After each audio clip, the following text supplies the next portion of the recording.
Hey Sneak Peekers! I'm Melody. And I'm Sophia. Tonight we have a couple of great panels in store for you, including a TV recap panel of all the shows we've been keeping up with this April with Robbie, Hunter, Mason, and Jordan. We'll also be taking a look back at Nick at the carpet of Evil Dead Rise, which, by the way, is set to release this Friday, so stay tuned to get an inside scoop before watching it in theaters. That's right. Wait a second, Sophia. I just realized you never told our viewers what the other panel was. Can't you tell from all this pink I'm wearing? Shez, Kate, Sydney, and I will be closing the show with a Barbie-tastic panel. Well, I can't wait to see it. Stay tuned, Sneak Peekers.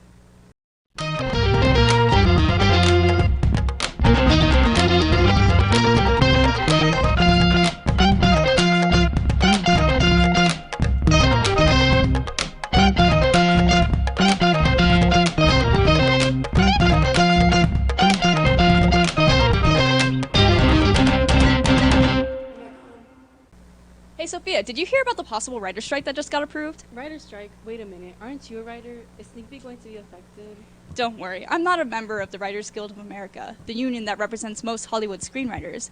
The WGA is currently in the process of negotiating with the Alliance of Motion Picture and Television Producers for better pay compensation in the streaming era. Come to think of it, I did hear about this. The union held a vote authorizing a strike if a deal wasn't reached by the AMPTP by May 1st. It ended with a staggering 97.85% of WGA members voting in favor of a strike. That's right. And if a strike were to take place, it would be the first time the Writers Guild has done so since 2008. Television production, especially late-night variety shows with writing completed the night of, would likely be affected with the most, with shows like Saturday Night Live likely sliding to a halt like they did in 2008. Last time the WGA went on strike, the television industry focused their efforts on foreign production and reality television, since neither used WGA writers. Speaking of reality television, last weekend the Netflix hosted their second ever live stream event, a reunion of the season 4 cast for their original dating show Love is Blind. Unfortunately, things didn't exactly go as planned. The live event was originally scheduled for 8 p.m. Eastern Standard Time, but fans who were tuned in were met with a message to stick around for the broadcast to start. Eventually, the broadcast went live nearly an hour late, with some fans still experiencing technical difficulties throughout the event. Unfortunately, it didn't seem like the love of audiences was also blind. Fans flocked to social media to express their frustration with the live stream, including New York Representative Alexandra Ocasio-Cortez. In an attempt to improve public relations, Netflix quickly announced that they recorded the reunion as a result of the difficulties, and it is currently available to stream on the site. In less exciting news, actor Jonathan Majors was officially dropped by his manager, Entertainment 360, in response to assault and harassment allegations that Majors was arrested for 3 weeks ago. After recently starring in both Creed 3 and Ant-Man and the Wasp: Quantumania, Majors was widely believed to be an upcoming superstar prior to his arrest. Majors and his lawyer deny the charges entirely, but although legal action has yet to be taken against him, the decision of his manager to part ways may indicate a steep decline in his career.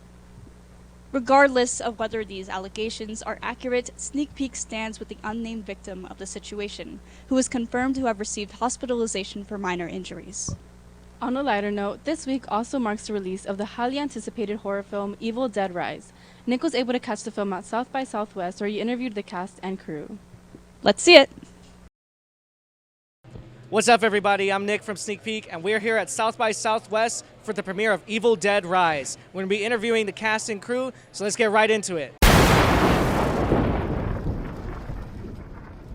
No matter how busy you ever got, you always found time for me. I can't believe I'm never going to speak to you again. It's amazing to be at South by Southwest to bring this movie to the world. I've always wanted to visit Austin. I've always wanted to come to this festival. So to be able to come with a movie that's as insane as it is and bring it into the Austin crowd and bring it into the Paramount Theatre, it's a dream come true. It's fantastic to be here. We're around the same age that you and Sam were. That's right. Whenever you We made the started first out, yeah. Evil Dead. What was it like back then to create something It seemed being normal. so young? It's only now that you look back and you realize how absurd it was. But having never made a movie before, we didn't know how difficult it was or how difficult it should be. We started out with a schedule of 6 weeks. We filmed for 12 weeks because we didn't know how long it would actually take to shoot some of these shots. So it was a huge learning curve, the first one. How did you feel about now entering a franchise, a legendary franchise like Evil Dead? Yeah, I was excited. There's very few franchises I would be interested in telling a story in, and I think part of what was great about this was it was actually an ambition of mine. I always wanted to try and tell an Evil Dead story or make an Evil Dead movie. But once I said the right kind of story, it felt just like the perfect fit for everybody. The producers wanted something new, someone with a new vision, someone with a new voice, and I wanted to do something that I loved. So it was kind of like the perfect coming together and meeting of minds. Is there something about horror that just draws you, compels you to be a part of it? Well, you know, on Vikings, I kind of sat in thrones and ordered people about. You know, I wasn't really a part of the gore on Vikings. I got really lucky because all the rest of the cast would like come back from days of filming battle scenes, and I'm like, I sat in a throne and like hung out with a couple kids, and that was my day.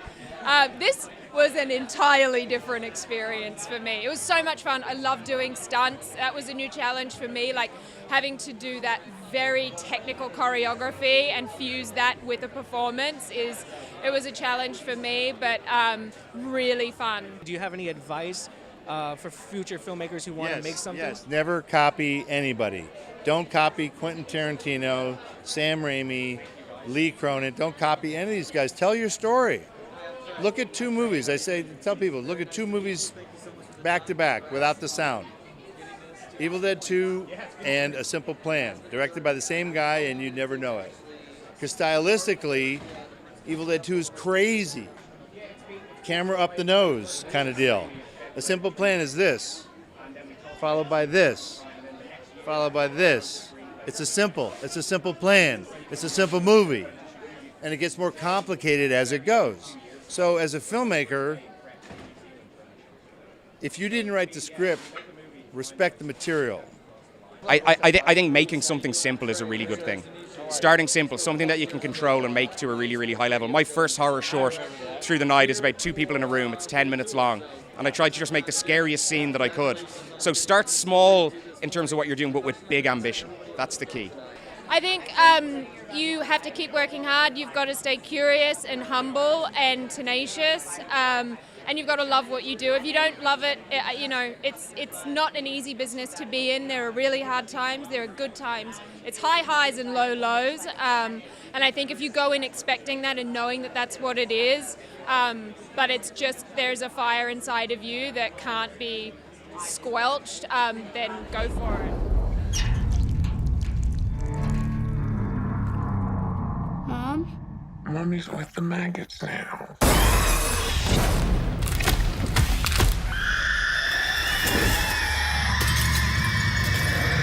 What will be. Hey Melody, what shows have you been watching recently? To be honest, I haven't watched a thing with finals going on. What about you? Me neither. I was hoping you would have some good spring recommendations for me. Well, I may not know what TV shows to look out for this April, but I know some sneak peekers who do. Here's Robbie, Hunter, Mason, and Jordan with a TV recap panel. Take it away, guys. All right. Thank you so much, y'all. What's up? I'm Jordan. I'm here with my boys, Mason, Robbie, and Hunter, and we're here to recap some of the spring season of TV. Okay, so y'all, pretend like I have not seen a single episode of TV in months, okay? Cool. Which I may or may not have. I haven't. Okay, so just go through, like, what are some of your favorite shows right now, why, maybe a little pitch as to why I should watch it, okay? And we're going to start with you, Hunter. I think what better show to get us started right now than the big one? HBO's Succession is back for its 4th and final season. We are so back. The season's been incredible. We're 4 episodes in.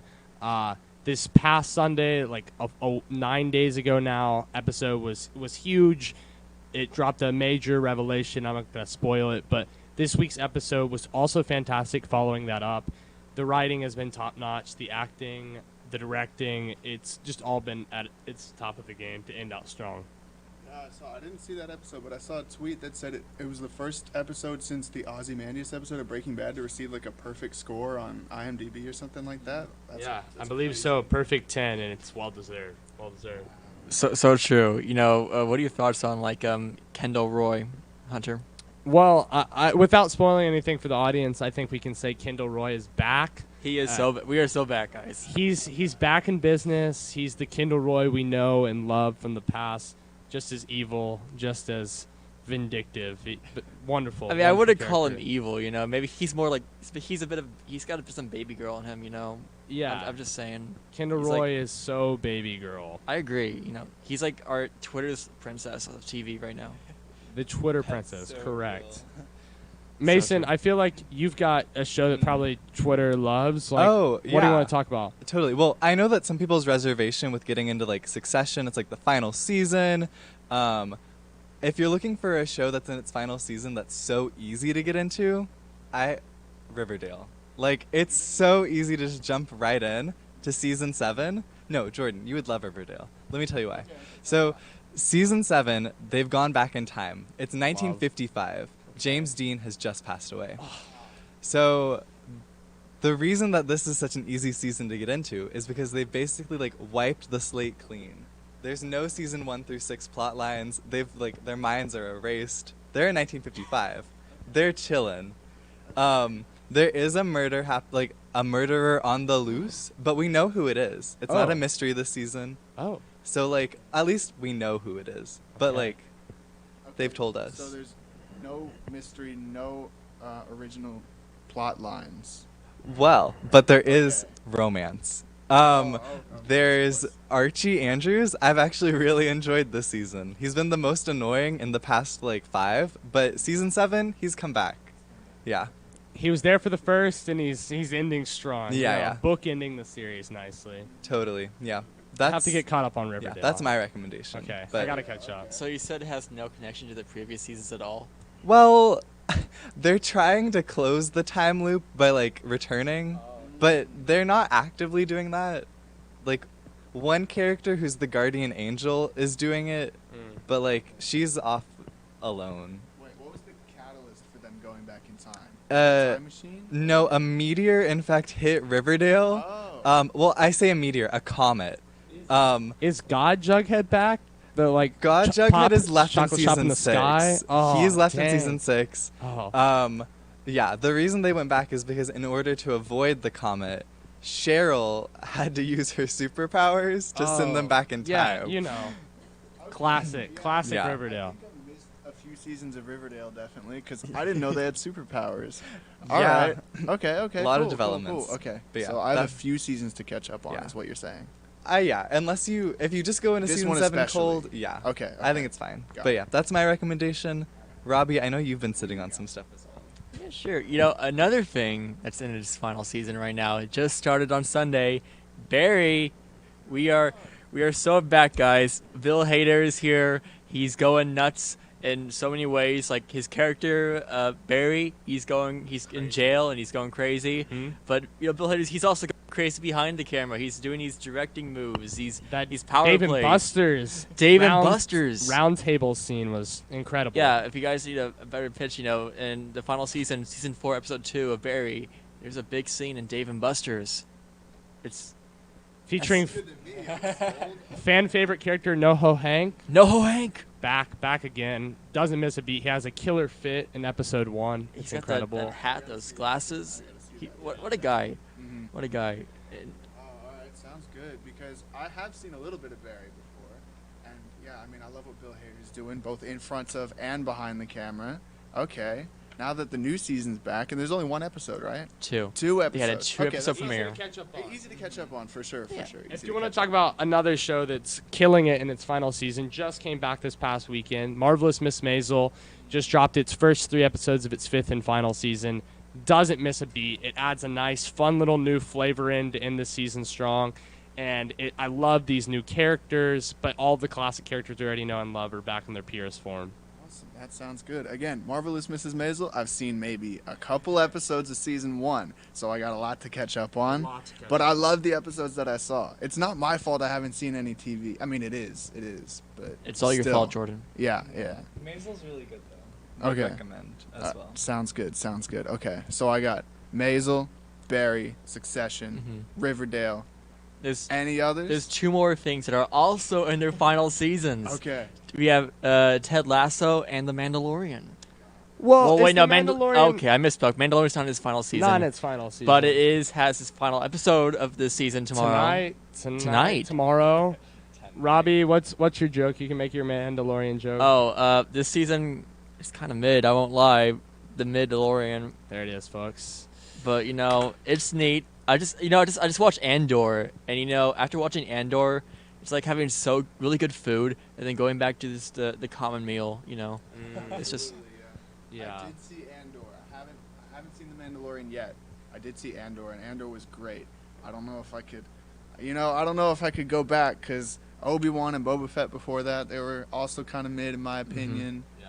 I don't know. I like the previous seasons of The Mandalorian that I saw, though. So It's definitely the weakest season. And I'll throw out another hot take to match Robbie's. This newest season of Ted Lasso, also mid. And I really Not need as them, mid. Not as mid, but I really need them to bring the heat. This new Yeah. season's been letting me down a little bit. But Last thing that's not mid, Yellow Jacket season 2. Oh. I think you would really like it, Jordan, if you All haven't right. seen it. I have not seen Yellow Jackets either. All right. And one last thing that's not mid, sneak peek, and sneak peek is awesome, and we're gonna That's get back to more right. sneak peek content. So let's get to it. See y'all. Watch the NBA playoffs. That's the real TV. Welcome back, Sneak Peekers. All right, today we have got a special panel with you with all the Barbies. So I'm Barbie Sydney.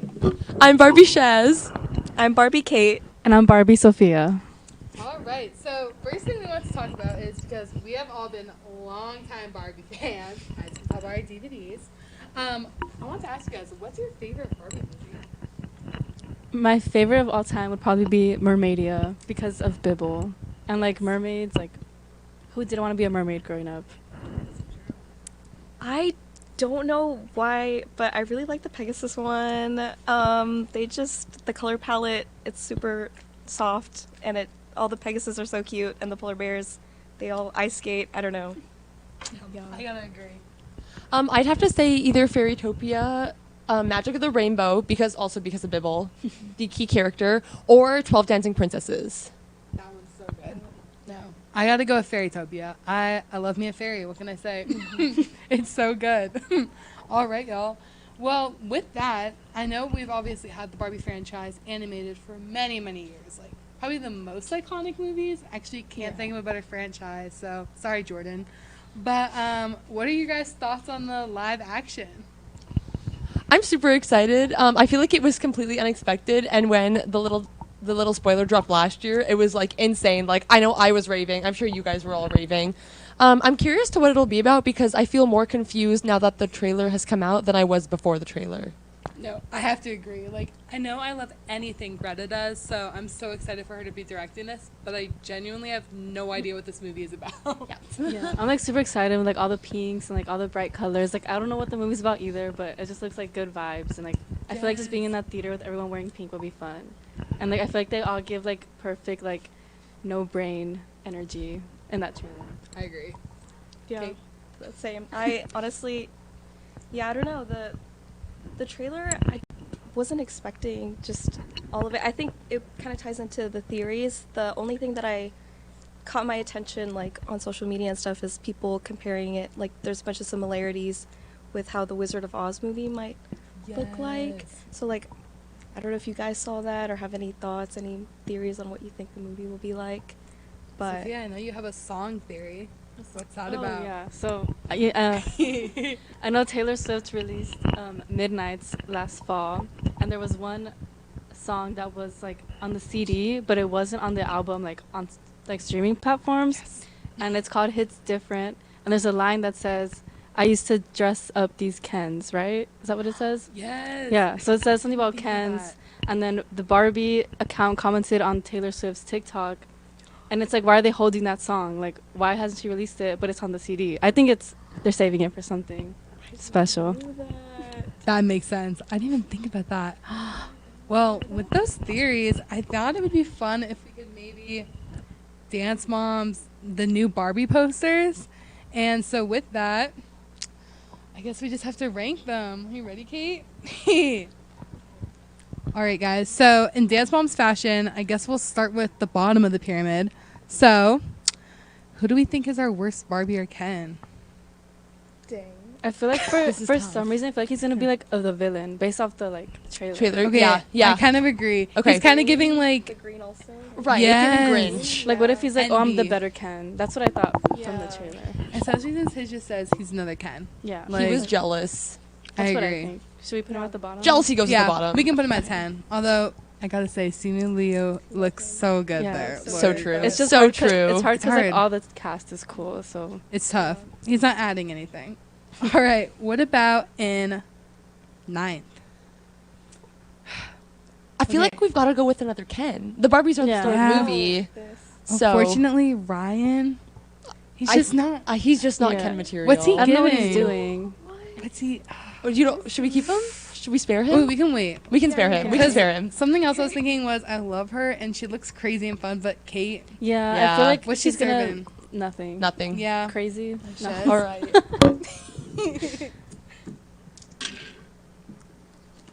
Yes. Okay. Are we ready to spare Ryan? Or are we holding on? Put him number 8. Can you wait? Got it. Got it. All right. Next, any thoughts? I don't really know who this Yeah. is. Okay, yeah. Nicola. I put her because she looks so pretty and I love her. But She yeah, does. she's not giving much. She's a diplomat. Like, We don't know her yet. She could pleasantly surprise us. Yeah. Oh, we yeah. We can regret this later. Yeah. Okay. You're right. Nicola. Sorry, girl. Oh my god. Okay, so that's our bottom of our pyramid. Okay, you ready for the next round? Yes. Okay. Who's number 6? It's time. Okay. Yeah. Put Ryan on We there. put Ryan Gosling. Oh, He's just Ken. He's just Ken. He is just Ken. I like how it's only the men booing. Oh. Just saying. Okay. Oh. Oh. He doesn't want to be on. He doesn't want to be. Ryan's fighting it. Come on, stay on there. All right. Okay, I love her. But how would you guys feel about Emma Mackey? I think that's a good choice. Yeah, I love her too. She's doing but- great and like she's awesome, but like physics. What kind of Barbie? Is she a physics Barbie? No, we're not. Yeah, in STEM. We're not in She's a STEM. Nobel Peace Prize. Yeah, winner. we are not STEM girlies, unfortunately. Yeah. I'm an ITF major. I can't do all that. Yeah. Like, what's a wavelength? That hurts No. something. Bye. Bye. Okay. We're getting into top 4. Oh my gosh. I feel like president because like she's a politician. Right. Yeah. She's a You're Good so right. You're real for that. Although Issa Rae's gonna be so good in this. Oh, it's so I'm true. So ready. Oh my gosh. Okay, top 3. Oh my gosh, this is so stressful because these are my 3 favorites. Okay. Okay. Carl. I think he's goes to number 3. I thought his name was Alan. Oh, that's what I meant. I love it. A little bit forgettable, but It's okay. I think I think he's got to go in number 3. I think the name swap says all it needed to say. Number 1, but I'll. Okay. No, I get it. Okay, shoot. We're down to the last 2. We have to have. Oh. Do we? Do we? What if they share? Oh. I mean, I'd be down. I think that's fine. I would be. Okay. I think that's right. Margot and Dua sharing the top spot.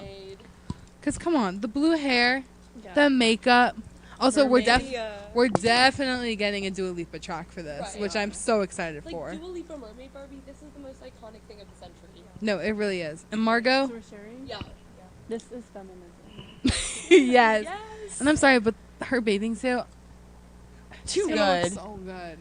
I saw did you guys see the picture where they're roller skating on Venice Beach? I'm sorry, but her and Ryan, I'm so excited to see them So good. together. I'm so excited. I'm excited for all the Halloween costumes. Yes. Yes. Definitely gonna be a good group costume. Yes. For Halloween. All the Barbies, all the Kens. Yes. It's so easy. It's so iconic. No. Well, guys, I think that might be all we have for our Barbie pyramid. But thank you guys so much for tuning in to Sneak Peek today. And we will catch you all next week for our final episode of Season 30 to say goodbye to our seniors. You guys? All right. Bye, Sneak Peekers. Bye.